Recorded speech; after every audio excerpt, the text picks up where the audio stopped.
Hello, hello, hello. Kipa Omin. Tunia kan say nom them khat Omin. Cho ho chơi là tu chung Bangalore cái chế lọn này them khat kan say nomin. Aji chu tu ka video anavejing ho chun kim khát alung dong yang ning kata sanin ai chu video kakiman cha nan nidang banga kem siting le crusade revival kachi na ho hi hong ki upload khalo hin atam zo chu Bangalore ka hol jin naw them khat kan koi ji hin hi che ho video neo cha part 1 ka la ka kiwi la naw video kan koi ji ho hi kim khat chun Bangalore la hi pi ham ka kiwi la ai lo la nop na gawa da na kial jong mai thein tin kim khat chun message so jong kamujin oi pu hello ngap le na jam hitam Bangalore langa na ki the do na ga jam hitam ti ho jong chu kamu in a hin cho jong chu alo thei lo we a ji chu ka chi lon na ka boi na hi video jong kan sim khapun sitiang le atam zo ka chi lon na pen ta ka boi na ho ka sat ho chu video khat sa ka hin upload kha lo hin bol ding jong ka gel pun he jong le tu ni ai chem khat kan sei no ma hin ke jong gal ning kum mei tarik thuma gal hung ki pan hin mei tarik thuma chun ke jong chasan pula thing kang phai kem dinga ka si ahin kem nong thei talabin katang denin pathian nong sen nin hap ta khat mai lam ka katana chuwa chinglang langa ka vela in leim khong kalun ahi kaluna kunin gospel to kisai kem crusade ai lo le program chi ho hi kho lai ta chen jong an thei pun ye chen ke yong ka chen lang le ma khung lang sung hi khu som ni le khu ku ta bang kai vin ni chi lang le gam hu na in taw na hi han lang chu tiang le pan na thei chanin pan kalain tunia hi chi video kan sim lo na pen ta chu he le tu kum May that dance in Bangalore kan che in ibola kachi hamitil ning kum yun that one is in kaloi nu hi dam lo na nei je chen 2021 ko na hi rimsa kana ki jen hin kana boy pi jing je hin hap ta se la si a hi hospital kana che hin galatul hin nei phadwin lai muna ki jen na ai thei ta lo ji chen nat na lin cheting le nat na sang ai ji chen hospital mun nai ki jen na ding ho ei ho gam tapun cheting le ko hi badung ji nga jong talawai ji chen pathin hi nga taw na kamangin ama ki jen na dinga pathin ei ko mu pi o Bangalore khopia chu ning kum yun det wana cha kana sol do hin hiti chun Bangalore khopi anazonun kaji ka chan ke igam sunga la tul je in pathina tong khat gam le nam da la gam danga che ding chu kana gel thei pun je chu pathina to dong tampiam in kem ku set program tampiam je chun kadara thei pun hiti chun yun det wanin ama ho ka solin alhuna kun sun Bangalore kitwai le Victoria Hospital a chu ki jen hin a hin dei bang a hi pun hi chen tu kum mei tarik so ma se ke Bangalore kana jot hin ka che lo na pen ta hi pathian ei pe ka loi nu kan nei pi chong boy ma dam lo boi pi a ka che hi ti chu kan sei no ma hin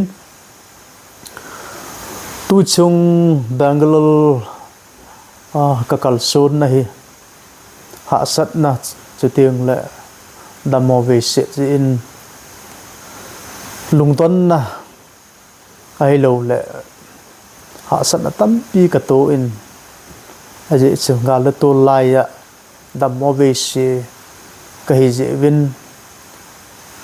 seili im ki bang chun sum la pai jong hạ sat na ki to in chu tiang le mi ga ma ki zen jong ha in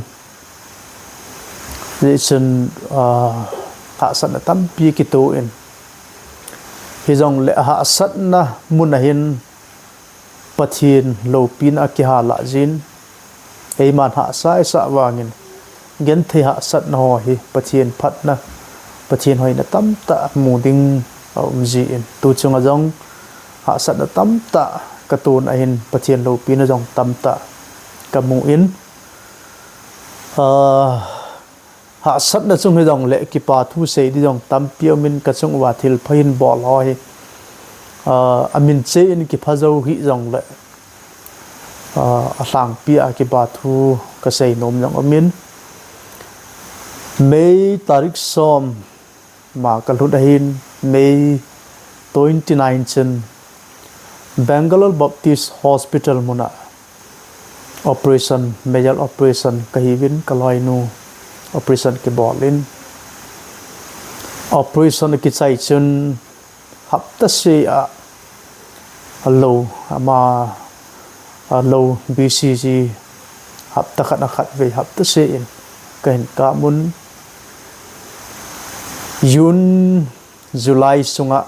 ti chen hapta se in BCG Bangalore Baptist Hospital mana ki ka men hapta si a lo ki kap zo hapta sagi ho hong lin chen tes ka bol win pathin taw na sangin muntin le gam tina ei taw pi ho itaw naw pathin asan ji chen ama jong normal chet dam thiang na wang chu ông nai pun hi jong le pathin in all na ei pi win hapta si a lo ni ki ka pa chu thasi a thakana khat ve ka ding hong hi pet chun in lam jong hong lo hi thei lo ai chu pathinin ei man na chitiang le ama leng ngam na ka to na ka feel dinga pathin ei pi chu hilang igam o hin ye chen mi gama so tom jong ha san in lang hong lo le thei lo ei ta ye chen in lang hung na ding sung ka gel lun ai wangin in lang hung ding ka gel long so ha sat tam pi au min aji chu kaloi nu hi hap thasi a lo ki kap na lai ta hin ama ho lo hi injection ti chu mo kap jing the hi lo i chen ei ga ma kap the jong om pun anai pen chu Kohima ahilo le Dimapur Guwahati ho hi hong hi de hin lo kap khat se kap dinga gam mi chana che ding su ka gel ha sat na tampi kalung thima ka gel to in lam ha sat to sitiang le sum la pai ha to lam gam hla hin ikap ding lo chu kap khat bu kid de hin a hin la meya kona kem muniza anam khat jong ka chi thei lo phamo ka san adang haitan pathin na to na kem program kurset program ho program kilasa ka chi thei lo na muniza anam khat chun kalung thim na sat na tong khan ka hin khu ki pa thei pun he chun ha hle jong le che dau tin lo kap ding phat tiang le Kohima ka he pui Dimapur ka he pui zon jeng oi tin igama ikile di heta ta asalung gel ha na kane iwa pathian nung se nin tarik som legu nila in igam kong lungun som la sagi in mun pathian in ei pu long vin je chun dam se la in mun hin pu long pau pathian ai je in pathian thang wa la jong kapin siting le tao na ei na kop jing ei na gel kho jing ho zo se chung jong na chung che wa pakai menin ki pa thu kan se le he ade a ichi keima channel mangcha ki pa thu ka sei nom au min Bangalore khopi kalunwa hospital Bangalore Baptist Hospital ei ko mu pe ule abula kona atop san achai ge ya e boy pi wa so pi ngul min thang chang loi aman jong hi chi ka video han vet le achunga sei zo lo pakai min ki pa thu ka sein ama le loi nu jong dam thelo akizen jing lai honin ai wa ngin dam lo win dam lo khoto banga man jong khoto na nei ta in hospital abula kona in kahin zo ting ge wa them khat ga ki sei bele hilanga hi kaloi nu lo kap de hilanga hi ki mulo ai ji chen Bangalore mama cho de hin 15 August ni chen Bangalore Baptist Hospital hi chi lo cho a ka chi hon le holiday he na ki hla win koi ma cha doctor jong office kai lo ji chen ka boi hon tan a hen min thangin hospital mun chom khat e ko mu pi honin cha chen ama het nan lo jong chu kan ki la chi honin je chen a de a tu chung Bangalore muna ka ke jan na wa abula ko na achai ge ya lampi e ko mu pi le siteng le paw le ham kala asam na dong e ki thu pi e pan pi so pi min thang chang loi le a in sung chunga ki pa thu ka sein pathinin ama le in sung phathe bu han lang ani na a dingen tuni hen e ngai lo ho hi amin khat che in ki phanom jong le cho cha khat cha kan pha le ka video hi hung sawalin tin ye chana min chi an phatapung ka ting Bangalore khopia KWS hobung parcel min le na hin kaloi no operation ni chen operation ki chai ge yum pivin siting le TCF Bangalore parcel seigo lal parcel seigo lalin jong kaloi no operation ki bol nin pateke chan eum pivin taw na iman piun chela Bangalore muna so piula naw kaloi nu dammo he a hospital la hin dela ai lo de in muna e taw pia mi za nam khat omin ma ho zo se chunga jong na chung che wa ki pa thu kan sein siting le e igama e hogam ma kona ka in sung boina he a pakai na tong khat ka hi na sumla pai jong ka gel lo lam lamin pathinin na tongin gel pha lo namun muna kunin ki thu pi na pan pi na hungin so he pathin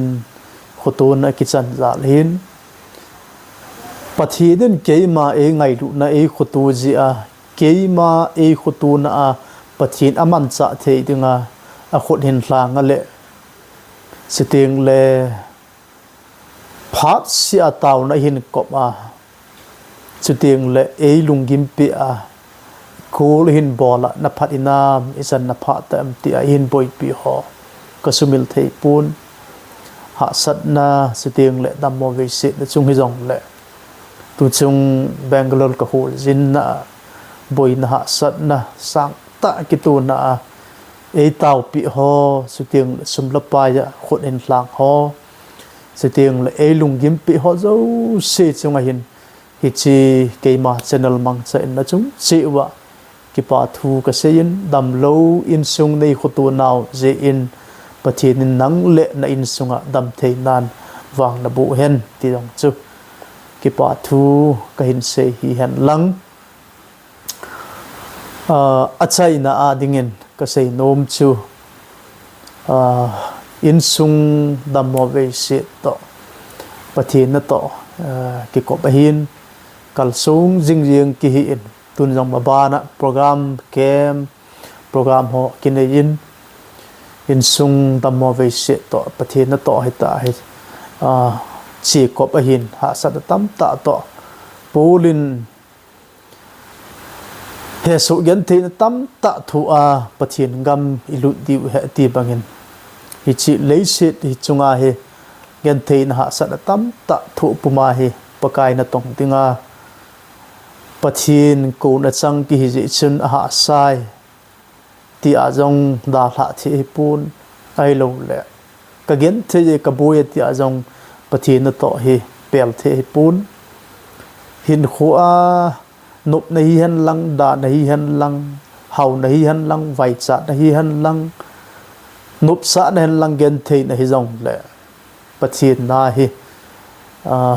hin khuwa boy pi tinga ki hlanga pathian ko na chang ki hi je chun mabana hi nam sung igam sung wa pakai na to ding tam ta pathianin ei koi pi ho wa hi akikal son zo zinga igamu hi thlaga wa revival ti ta hong luna pathian thu hin igamu hin asak tai khel the na divin ke se halloween pakai na tong ho hi nam ni ten til khom na hi jong le setiang le tau pi na hi jong le ta sa le thlagawa pakai na tong ho hi nei to sat wa igamu hi pathian thun ei sim phat wa ei khel lo le ei sim phadiu ei khel diu hi pon pathian thu chu nei khel lam dang wa ei sim phat tiang le ta sa le laga ko ma hi ikisim phat diu hi bovin je sen pakai na tong ho hi na sat ta taw na jong nei del jingwa kala sam tiang jong le nei til kho wa pan pi ka ngai tiang jong le nei pan pi jing jeng divin pakai menin tiam na kan nei vin hi tunia video kan sim hi ka sei bangin Bangalore kazin hi video neu cha kan upload ho hi ka la lungim ha sa hin khu kiman phan on ka la le lungel ke chol do na dinga hita asu chom khat ka ga wa le na ho chap lu kan bol hin ka che lo na pen ta la ka boy na hello ho chun nom sata Bangalore mun a hin khu ka mangdan na jong egel mai thien tin a hin la atam zo lungim na ha sa na tam ta hi Bangalore mun a hi kan to hin jong le pathin apha in pathin lungset na khutu na je in ha sat namuna ki jong le pathin phat na hoi na tam ta ka sim do ding ka mun doi na hele pathin ka thang wa in he chun tuni hin mi khat che fona ki pa thu ga se dong ha sat je chun hi chi ke ma channel hi mang cha video kan sim hi na chung wa ki pa thu ka se na hi han lang su ding le tu chung Bangalore ka khul jindan them khat kan se han lang tun igamu pathit ei pu ichen naw gam sung pathit in puilung kitan ke jong pakai na to na kal sung pan kit ding ka hitan na taw pi naw jong ka ngai cha jing e ti chu kan sei no man lang hi chi video chom cha kan sim anave anangai ho zo se chunga pakai minin ki pa thu kan sei win pathian in na bon chan phat the po taw hen ka ki pa e